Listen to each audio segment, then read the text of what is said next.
All right, welcome back everybody to the podcast. Today we've got clinical psychologist Emma Hall on the podcast. Thank you so much for joining us today. Thank you for having me. So, for the first question, I'd like to ask you, how did you become a clinical psychologist and through that specialize in sport? Yeah, so I'm not actually a clinical psych. I'm a sports Oh psychologist. wow, So I, yeah, my yep, bad there because I've that's all read right. so it came up. Sorry about that. Not a problem at all. So in terms of sports psychology, I've got a pretty long history of involvement in sport throughout my life, and I've a massive passion for sport. Love it to this day. I also grew up really interested in people and how they think and why they do the things they do. So human behaviour in general, human nature. Once I got through my studies, I actually realised there was a way to meld the two, and that was sports psychology. So I was pretty happy when I found that area. It's something a little bit different as well. Also, the ability to work with people who are already really high functioning a lot of the time and doing really well, to give them that opportunity to build up further and get the most out of themselves, sort of reach their potential, was something that really appealed. Cool. Yeah, and we just like to ask you a question because you've got quite a different story in the aspect that you're actually an athlete at one point in various sports, and that's Yeah. translated and helped you a lot. I'm guessing into your career. Could you just give Yeah. us a little overview of your careers in different sports or your athletic endeavors? Yeah, sure. So, as I say, active from a very young age. My first sport was swimming, which I think happens for a lot of us here in Australia. So I was thrown in the pool pretty early and loved it from day one. So pretty quickly, I sort of progressed in the swimming side of things into squad swimming and competitive swimming there. I kept that going through to about year 11. And I sort of had to make a decision because I was kind of on the cusp of, if I put a lot more hours in, I might be able to make some kind of career out of it or have a go, versus what do I want to do in terms of kind of a longer term career in my study. At that point in time, there weren't as many options as there are now for athletes. Athletes are much better supported in terms of developing their career and study options alongside their sport. Back at that time, it wasn't really an option. You kind of had to choose one or the other. So at that time, I did choose my studies and my career because I wasn't 100% sure that I would make it as a swimmer. So I kept doing it sort of recreationally, but decided not to really pursue that any further. I also was involved in athletics from around about 12 years old. Started sort of in little athletics and then worked my way up from there, mainly in the sprints and shot put and discus as well. I got up to a state level in that as well, really enjoyed it, and then left off for a couple of years again to finish my final years of study. Picked up volleyball at uni, got up to state league with that as well, but had no, I guess, no desire to kind of pursue that any further. It was very much a social sort of thing at that stage. And I guess more recently, I've kind of transitioned more into the fitness side of things. So as opposed to competitive sport, but around about probably 5 years ago now, I started doing something called aerial sports. I guess the easiest thing to liken it to is circus. That's the thing that most people will recognise. So it's aerial hoops, aerial silks and pole. It's pretty challenging, and in the last couple of years, they've started having competitions in this Australia-wide competitions in those categories as well. So I've started doing some of those more recently and got back into that competitive side of things. So it's been really fun. That's really cool. I haven't really heard about that as a sport. And It's even last episode, we're just mentioning whatever exercise you want to do, just keep trying new things. And I think it's pretty cool absolutely. to go into something like that. Good on you. Yeah, it's really fun. So it's good. So from a young age, you obviously were more in the individual side of sports rather than the team side. And then you got into volleyball, was it? Yeah, volleyball. Yeah. Yeah. So how did your psychology in terms of your mindset change from the individual to team side? And what are some common differences you see in these athletes? Yeah, sure.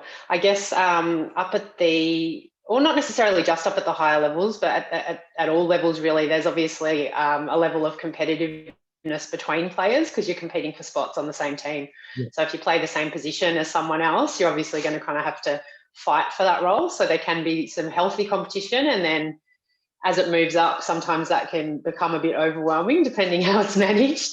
There's obviously the team dynamics issues as well, so how you get along with all of the other players and how the other players get along with each other, the coaching staff and that kind of thing as well. So it's much more of a broader focus in the team sport. You can't just be thinking selfishly about yourself and your own performance. You kind of have to be there to encourage and support your teammates as well. And if you happen to not be on the field of play at a particular time, you still have a really important role to play for your team. So yeah, a little bit of a different focus. Oh, cool. Yeah, and just before we continue, should I talk about the people that come to see you as your clients? What's the correct term? Yes. Yeah, absolutely. Clients. Yeah. So with your clients, what are some of the most common psychological issues you see with athletes, and some of the things they encounter throughout their career? Sure. So I guess sport obviously doesn't happen in a vacuum. So we get a lot of the things that happen with the general population that also apply to athletes. So things like anxiety and depression, for example, are really just as commonplace in the athlete population. Then some of the factors are for similar reasons, and then of course the pressures of their sport as well can add into that. So it's quite interesting. If an athlete encounters a serious injury, or an injury that keeps recurring, unfortunately, that can be really tough. So if that's their career, you can imagine not being able to do your job for a period of time and not knowing if you're going to be able to do your job in the future. That can be pretty harrowing. So that's something that I spend a bit of time working on, is that injury management, but also if athletes have to transition out of their sport, how they actually manage that, because it's a big part of their identity, is their sporting persona. So definitely, interestingly, a lot of, you might not think this, but a lot of athletes actually lack confidence. They might sort of look on the outside like they're very, very confident, but oftentimes it's not actually the case. It's a little bit of a facade for some of them. So actually building up that genuine confidence and helping them to get their mind out of their body's way, so they're able to do their sport as best as possible because they've practiced everything 1,000 times, and it's just getting the head out of the way, basically, because it's the mind that kind of talks you out of being successful. A lot of the time can get into negative mindsets, get stuck on mistakes and setbacks, and not be kind of focused in the present moment. I guess the other thing that comes along fairly often is people who are not consistently performing. So they're having one great competition and then they might be training okay, and then the next competition they choke or they bomb pretty badly. So it's trying to get that consistency of performance is also another big area of work. And what do you think is your main age group that you usually see? What's the most common? For me, I see a range. I see some who are categorized as development athletes, so they're sort of a little bit younger. Those ones that I see, I used to work with much younger ones for sort of swimming and gymnastics, but now it tends to be more 16, 17-year-olds in those categories, and then right through to adults and masters competitors. So there's a fair range. Absolutely. And I've heard this saying, I think it was Pat Rafter said back in the day that, when you're 12 to 14, 15, it's that period where if you lose, it's that sort of feeling of, oh, it's okay, as long as you're having fun. That's the sort of thing. Exactly. Once it gets to 16 and above, it sort of turns into more like, okay, this is where, it gets a bit more serious and we need to start getting results.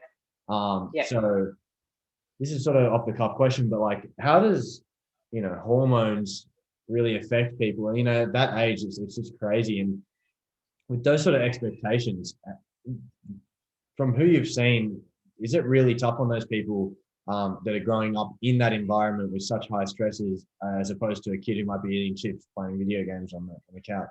Yeah, for sure. That's a good question. It can definitely be a pretty high pressure time. It depends sort of on the people around them a lot as well, in terms of whether they're being pushed in a positive way to reach their potential, or whether they're being pushed because sometimes someone else wants to kind of live the dream through them. That can sometimes happen. So yeah, it very much depends kind of what pressures they're under, and also how much pressure they're putting themselves under, because oftentimes, kids that are very talented in their sport are also very competitive. They also tend to be quite perfectionistic. So they get very disheartened when they're not performing well. There's kind of pros and cons to that, I guess. There's good things about perfectionism to a degree when it's measured, but yeah, it can also be quite damaging. So. And now on to a different side. What is the main psychological fundamentals that you believe can ensure that people maximize their performance? Sure. So I guess these apply at any level of sport. So right from sort of the lower levels right through to elite sport, the principles are pretty much the same. It just depends the degree to which you employ them and the time that you have to employ them as well. With any of the mental skills, it's definitely about training your mental skills in the same way as you would your physical skills. So it's not a magic bullet by any means. These mental skills won't magically work on competition day if you haven't worked on them beforehand. It's like you wouldn't put on a fresh pair of trainers and do a marathon if you hadn't worn them in. Same thing with your mental skills. You don't want to try something you've never tried before on competition day because there's just no guarantee that it's actually going to work. It needs to be trained, just like a physical skill. So it's about consistently applying the skills both at training and competition and making sure that you're simulating competition as much as possible where you can, so that you're in a similar mindset on a training day to then what you do on performance day, because it's that consistency and your brain feeling like, oh, I've been here before, I'm comfortable, I know what I'm doing, I know I can do this. That's kind of what then leads to that better performance. So you're not so anxious about it, essentially. So having some routines in place to get that consistency. Mindset management is a big one. So looking at controlling the controllables and trying to let go of the rest, and staying in a not necessarily a positive mindset, because it's not always possible to be in that space, but at least in a helpful and realistic mindset, so that you're not in a negative space. And also finally, I guess, looking at managing your activation levels. So how kind of hyped up you are versus how relaxed you are, and knowing yourself well enough as to where you need to be to perform at your best. That's kind of brought up a thought in my mind, because Mateo and I went to a school that had quite a high rugby level, and particularly the firsts were really, it was a big deal if you're in it, and the games were massive, up to 5,000-10,000 people would watch games. And these players in the first, we'd see them, and we were, some people were in boarding school, or it was, some people weren't, but some people were. And some of these athletes were staying up like till 2 a.m. the night before, playing video games and then performing the next day.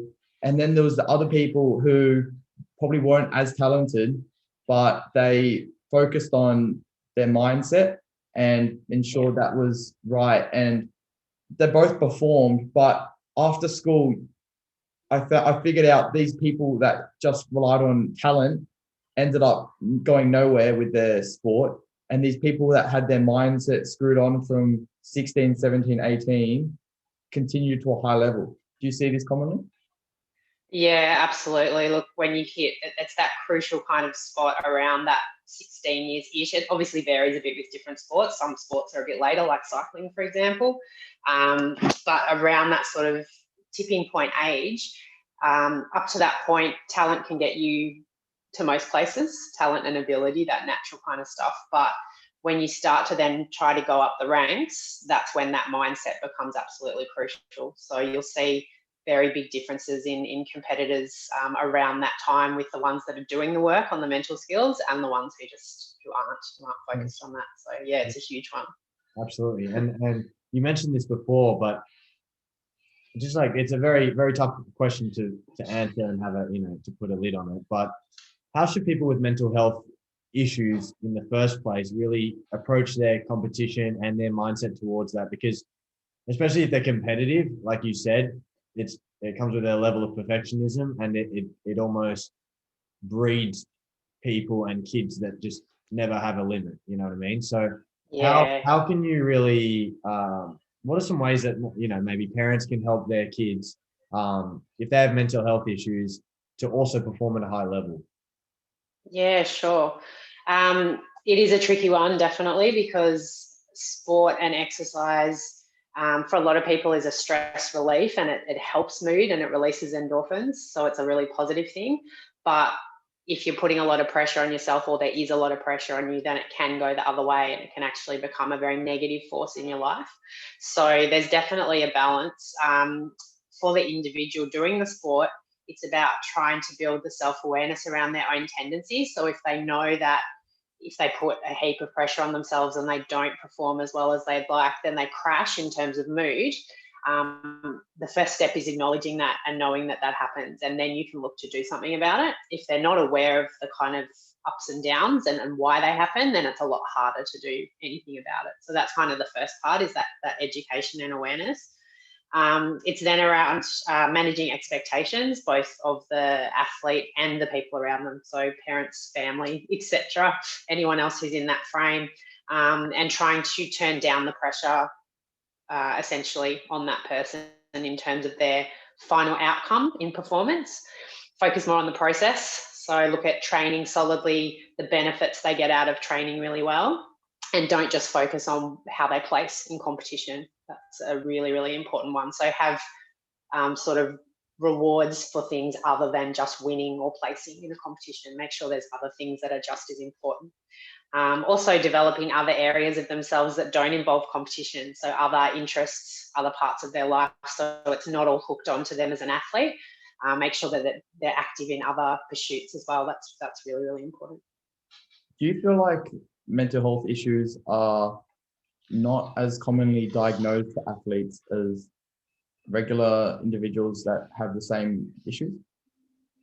It's a good question as well. I think in more recent years, it's leveling up, because as we know, mental health issues affect the whole population. It's definitely not something athletes are immune from, and in some cases they're more susceptible to them depending on the level of their sport and their lifestyle as a result of that.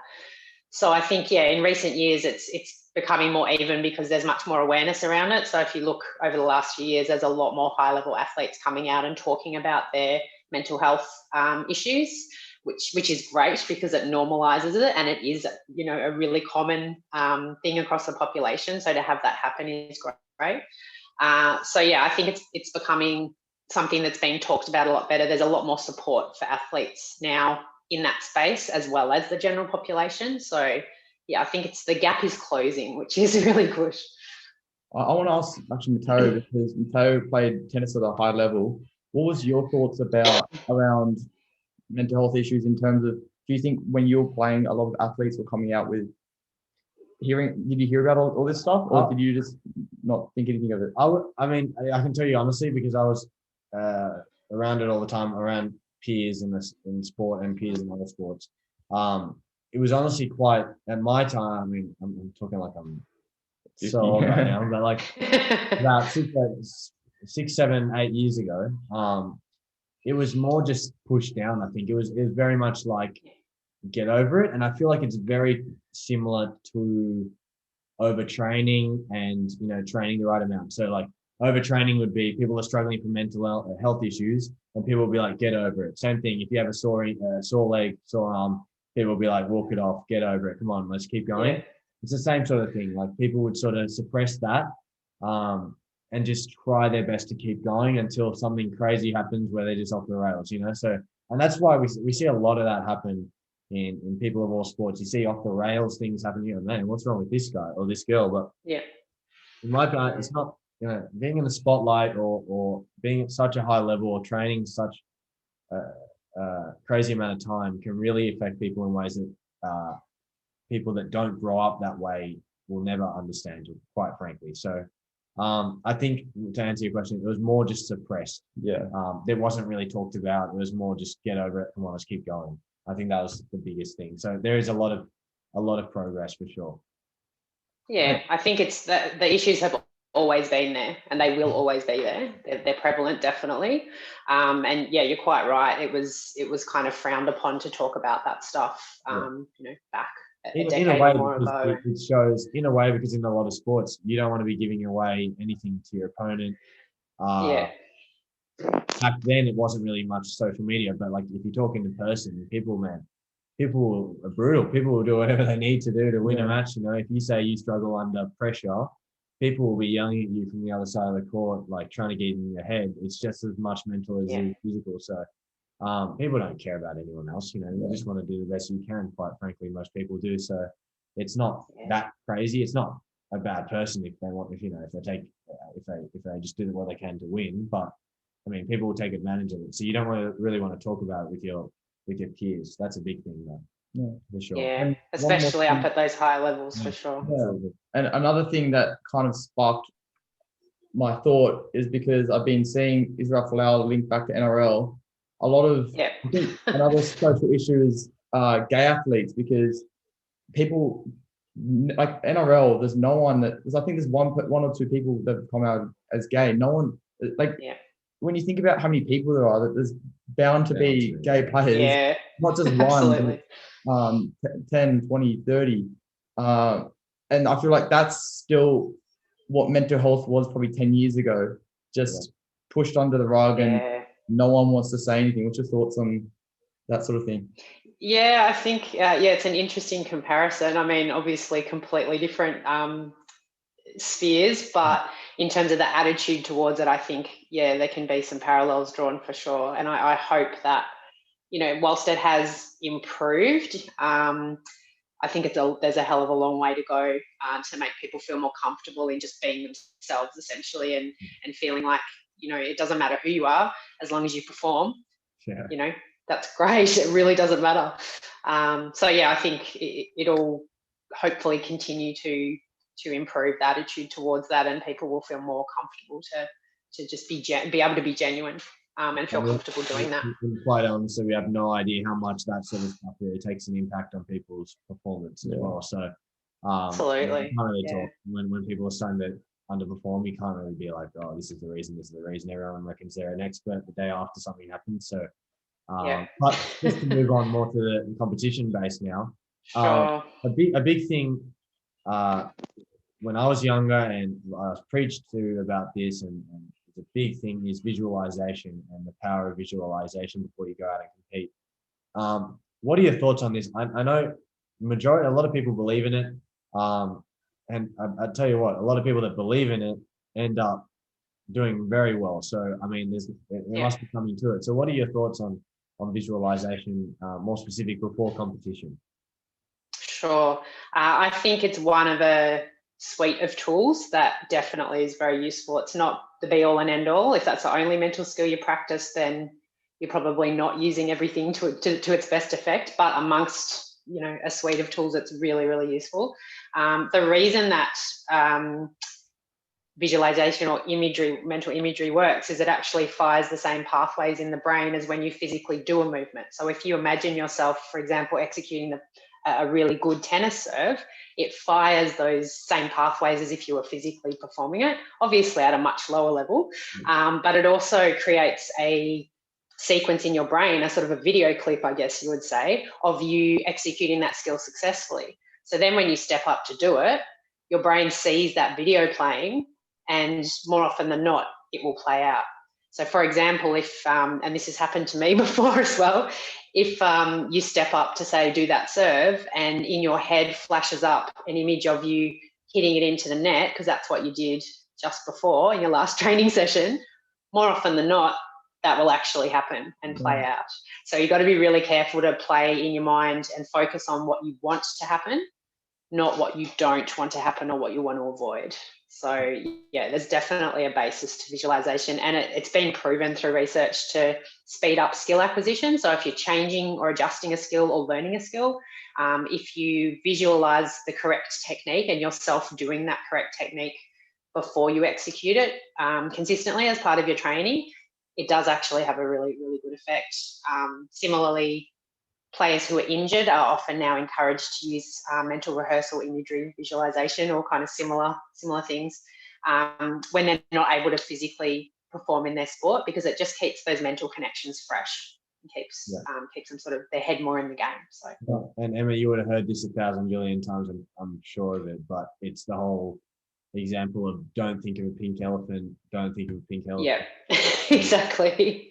So it's the same thing. If you Yeah. think don't hit this Exactly. in the net, you most likely will. So Yeah. And it's happened to all of us. If we think about our sports involvement at whatever level, I'm pretty sure everyone can identify a time where that's happened. Yeah. So say there's an athlete listening and they, for whatever reason, struggle with visualization or don't want to do it. What's some other tools that they could use to prepare for competition or a game or whatever it is?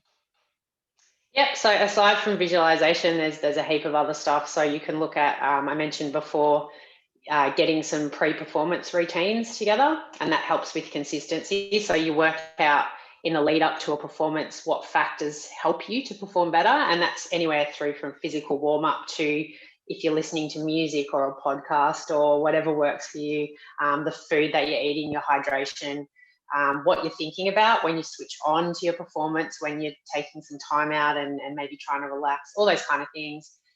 Putting that into a consistent kind of checklist that you do ideally before each training session as much as possible. But yeah, absolutely before your competition, that can be really helpful as well.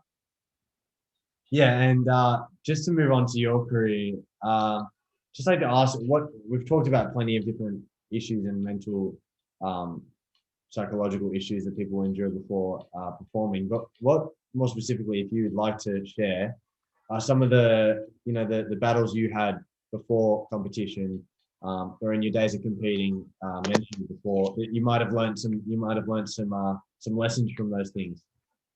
Yeah, definitely. I think my biggest challenge was managing my anxiety on competition day. I was one of those athletes who would be physically sick before performance because I was so wound up and so nervous about performing well. You too? It's so common. Like people don't realize, how anxiety and the way that your mind is playing inside your head can actually manifest in those really physical reactions, and it's a genuine nausea. It's an awful feeling. So unfortunately, back when I was performing, I didn't really have any knowledge of sports psychology, so all I knew to do was to kind of try to just sit down and calm myself, do some deep breathing, have some water, but that was about it. I didn't really know what else I could do. So I guess I wish I knew now. Sorry, I wish I knew then what I know now. And I think I could have definitely kind of put a circuit breaker in a lot of that stuff and had a more pleasant experience in the lead up to competition. Now let's move on to some other sides of your work. And Sure. Is it true that you deal with people not only that are athletes, but people in life crises or encountering health issues or substance abuse? Like, where did that idea to help people stem from? Yeah, I guess I've worked across, well, sports psych is my specialisation and my passion. I've worked across a number of different areas and still continue to now as well, just to keep a sort of a balance. We train as psychologists first before we specialise. So everyone sort of has those general skills, and then we figure out, okay, well, what kind of populations do we want to work with? What kind of work do we want to do? So some of the stuff like the drug and alcohol side, the crisis management, that side of things, I did a little bit earlier on just to see where my niche was, like what I enjoyed and what parts I wanted to do, and do something challenging and different as well. And then I guess in more recent years, I've done a bit more work in general counselling, so kind of anxiety and depression, mood management, that kind of stuff, but also in career coaching and career transition, general kind of resilience building as well for people. So yeah, there's kind of a few different areas, and I guess I just enjoy, whatever space people are in, helping them move forward to a better space. So whether that is looking at reaching your potential in your sport, or potential in your career, or being feeling like you're in a happier place just with yourself in your life in general, it doesn't really matter to me as long as the people that I see leave in a better place to when they kind of came and got started. Yeah, absolutely. And I just want to ask, before you ask the next question that we've actually written down, just another question that I just thought of. But how do you, as a psychologist, how do you balance empathy as well as, the mentality of let's get through this and let's start planning to move forward? Because it's quite a tricky thing. You don't want to push that boundary too much where like it's like, okay, let's get going. And then people are very Yeah. It's obviously there's some things that are very tough to really get past. So how do you sort of balance that as a psychologist, and how tough is it for you to do that? Yeah, look, it can be tough. It depends definitely, obviously, on the individual and the kind of issues that they're facing, and also on their personality type, because some people get very stuck in terms of what's happening for them at the moment, and they feel very helpless very quickly, like they're spinning their wheels and what can I possibly do to change this? They feel like they don't have any control over their situation. And if it's someone in that space, it's trying to move them from that into a space where they understand that there are still things that they control, no matter how little, and to start to get some control over those things so that they can build on that. It is definitely important not to push someone too hard, for sure. So you've got to always have that empathy basis, but also you need to be frank with people when you can see that there are patterns emerging, and if they're going back to, say, past patterns of thinking, and we've talked about that, and we've got some strategies to move and shift those, then it's just gently kind of reinforcing and reminding about that and saying, okay, let's try this again, and move forward with that. So yeah, it's definitely a tightrope for sure. Yeah, sounds like it. And in your work, you obviously would hear a lot of negative energy, and that's basically part of your work. How do you separate the negative energy to not come on yourself, and like you hold that negative energy, if you know what I mean? Yeah, another really good question. So basically how I switch off from my work, particularly if it's been a tough session or a tough day or whatever the case is, I guess I put in place strategies that I recommend to my clients as well to be able to switch off, because everyone needs to be able to switch off from various things. So I'll always make sure that I have a bookend on my work day. And what I mean by that is I'll go out for a walk, or I'll go play with my dog, or I'll, go sit outside in the sun. I'll do something for, 10 or 15 minutes at least at the end of my workday that kind of signals that's it for work. And if you do that regularly, your brain starts to realize that when you do that activity, it's switch off time. So you can kind of park whatever you were working on, and you know that you can come back to it the next day if you need to. It's not about forgetting it or suppressing it or anything like that. It's just putting it to the side and putting your focus onto the things that are now important to you, because obviously you have to live your life as well, and you're no good to anyone if you're getting bogged down in everyone's stuff too. You've got to be able to sort of put that to the side as well. It's the equivalent of someone in an office shutting that book, just pushing it away for the weekend, and then exactly. But I can understand completely how you would need to implement some strategies like that to really switch your mind off. It can be quite taxing on your health. It can be quite overwhelming, and especially I think through COVID, doing everything online was even more challenging, to be honest, and probably spending a lot more hours actually consulting with people than if you were seeing them face to face. You might have a few more breaks in your day. So things like that. Exercise is a big one for me as well, making sure I get my exercise every day, and that's an absolute outlet and a chance to switch off from anything that's going on too.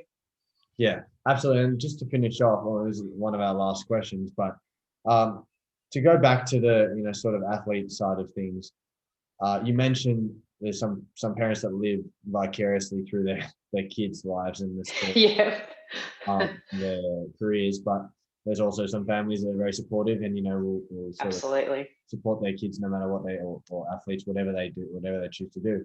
What are some of the best tips you've sort of given and strategies you've given to parents when you come into contact as to how to support those, I won't say kids all the time, but kids and young adults? Younger adults. So look, the first, if they're coming to see myself or another professional, that's a great step already, because already there must have been some kind of conversation about what's going on. And it doesn't always mean that the client, being the athlete or the individual, is 100% willing to come and talk, but at least they've shown up. It's a good start. So we can start that process. It's about keeping the communication open between the members of the family, or at least one member of the family, the most trusted person for that individual, the one they feel most comfortable with. And I guess also helping to educate everyone involved about, again, normalizing these mental health issues, because they are so common that, you know, there's nothing to be ashamed about. It's like going to the doctor. If you've broken your arm, you wouldn't hesitate. You know, the same thing if you notice significant changes in your mood, or you're just feeling flat all the time, go see someone about it. It shouldn't be seen any different. So it's about, normalizing, keeping the communication open, trying to help the support person to provide as much non-judgmental support as they can. So just kind of that gentle, I'm here to listen, you know, I'm not going to judge, you know, what do you mean you're feeling depressed again today? What's the problem? Shake out of it. That's not what we want. we want the support and the validation to be coming from the people around them as well. And then assisting them in where to go for resources, where to find helpful, whether it's apps, reading, whatever might be helpful for them, is really important. And also for that support person to be willing to accompany them if they want to any, appointments that they might find helpful. So just being a general kind of support for them, and not questioning why they might feel like doing some things and why they might not feel like doing others, or why they're feeling the way they are. Just being there as sort of a set of open ears. Yeah, great. And what's one thing that you've found interesting or fascinating that you've learned this week? I've actually been watching, I don't know about this week, but over the last couple of weeks, maybe, I've been watching with interest the way that different tennis players here that are here for the Australian Open have coped or not coped so well with the conditions of quarantine to come in, to play that tournament. So I've just found it very fascinating in terms of how and obviously we don't know about all of them, you only see some stories, but how some of them have approached it seemingly very quietly and just got on with it and said, yeah, well, I decided to come, so this is what I need to do and I'll do it. Whereas others have made that decision to come and then sort of kicked up a really big fuss about the conditions that they're now finding themselves in. And I guess, I find it really interesting to kind of sit back and look at how different personalities and different people are dealing with that, and whether they're keeping it quite private or making it quite public, or whatever the case is. So that's what you hear in the media, and I can assure you I've heard some stories of stuff way worse of what this year. I'm sure, yeah. Behind the scenes, I've heard stories from people, very reputable sources, that some people are trying some things that is just like, oh my goodness. But yeah. Anyway, so move back on. Stop crapping on my own sport. We like to ask our guests at the end of every episode, what's one tip that you would suggest to improve our listeners' health in any way? Sure. I guess my biggest tip that I always come back to is invest some time into making sure that you're getting good sleep.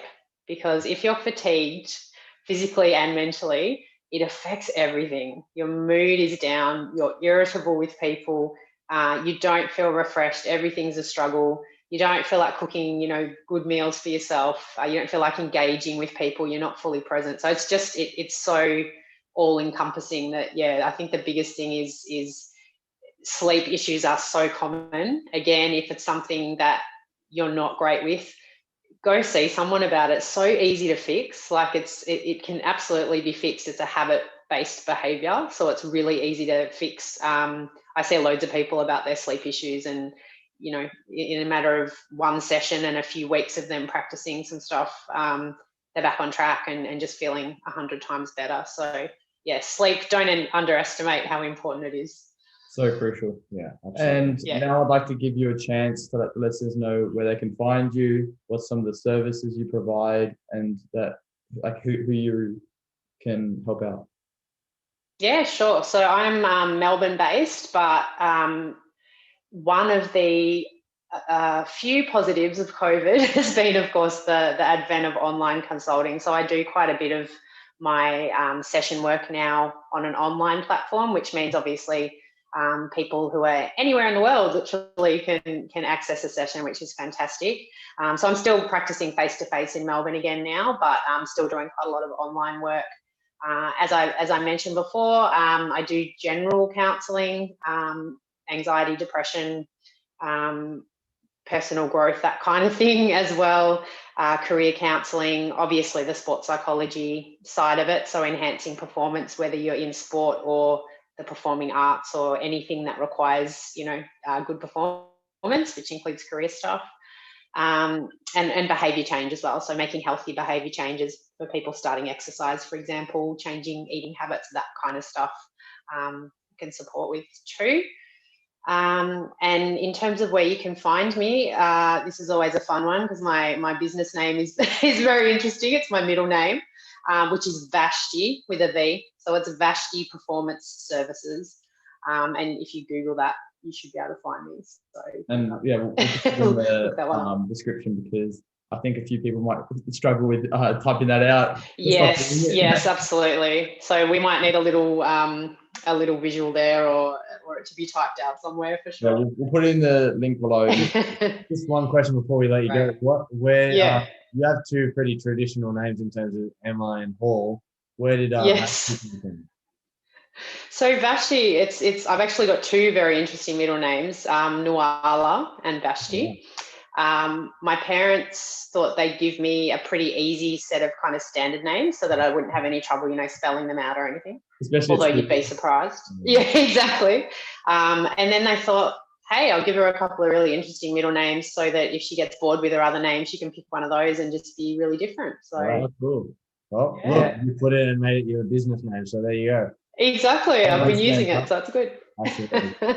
Well, thanks so much for today, Emma. Seriously, thanks so much for your time, and it's been really, really cool to pick your brain and get some insight into what you sort of share with some athletes and what your views are on what sort of strategies and services you provide for them. So it's really been a pleasure, and thanks so much for coming on. Great. It's been really fun chatting. Thanks, guys. No worries. And we'll see you guys next week.